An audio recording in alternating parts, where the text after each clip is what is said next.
There's a person who wears sadness like a second skin. You see them in cafes staring at the rain, in dimly lit rooms scribbling thoughts no one will read, in the quiet corners of the night humming songs of sorrow that feel like home. They are not broken, at least not in the obvious way. They are armored.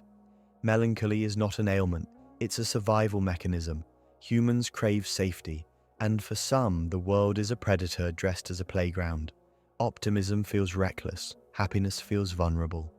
Better to stay in the dim light of melancholy, where the rules are predictable and disappointment can't sneak up like a thief. Sadness becomes identity. It's a familiar chair that never wobbles. It's a script they know how to perform, a mask that never slips. Psychologically, this isn't laziness or self-pity, it's conditioning.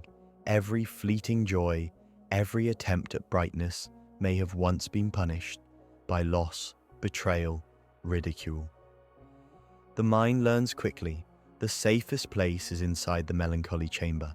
It's paradoxical, almost absurd, like training a dog to bite because it once got kicked for wagging its tail, and you just nod because you recognize the ridiculousness of surviving by crouching in shadows.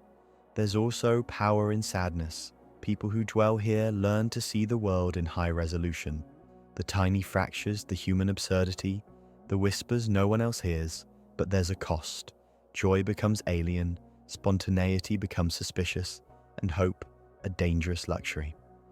Anime captures this beautifully. The brooding protagonist whose inner world is a storm of beauty and despair, whose pain is a cloak, whose silence is louder than any dialogue. The tragedy and the genius of this psychology is that sadness is safer than happiness, but never as fulfilling. It is a comfort that masquerades as truth. They convince themselves that sorrow is essential, that joy is superficial, that to step into light is to risk annihilation. And yet, in the mirror, they see the same longing that every human carries, for connection, for warmth, for a moment that doesn't come with a warning label. Melancholy, in this sense, is both refuge and prison. It preserves, it protects, it isolates. And perhaps the cruelest lesson is this: the world will admire their depth, their sensitivity, their poetic gloom, but rarely will it challenge them to step beyond it. To survive in sadness is human, to live in it fully is art, and to escape it, well, that is terrifying. So they stay, in cafes, in rain, in dim rooms, humming to themselves, safe, known, invisible, human.